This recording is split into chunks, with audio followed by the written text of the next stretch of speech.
हॉस्पिटलमध्ये पेशंटच्या शरीरातून रक्त काढताना किंवा रक्त चढवताना नस शोधण्यासाठी हाताला एक पट्टा बांधला जातो. मात्र तरीही अनेकदा रक्तवाहिनी नस सापडत नाही.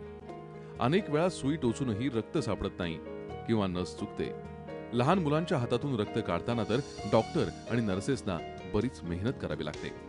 हा सगळा त्रास वाचवण्यासाठी आता एक खास यंत्र तयार करण्यात आलंय. IIT इंडस्ट्रियल डिझाईन सेंटरचा विद्यार्थी त्रिविक्रम अन्नामलाई यानं हे वेन डिटेक्टर मशीन तयार केलंय. यामध्ये रक्तपेशींवर लाल रंगाची लाईट सोडली जाते. ही LED लाईट असून त्यावर पेशंटची नस लगेच दिसते. अनेकदा रक्तदान शिबिरात अनेकांचं रक्त घेता येत नाही कारण त्याची नस दिसतच नाही. त्रिविक्रमनं हे वेन डिटेक्टर मशीन केवळ 2000 रुपयात डेव्हलप केलंय. हे मशीन जर बाजारात आलं तर डॉक्टर, नर्सेससह पेशंटना देखील मोठा दिलासा मिळेल.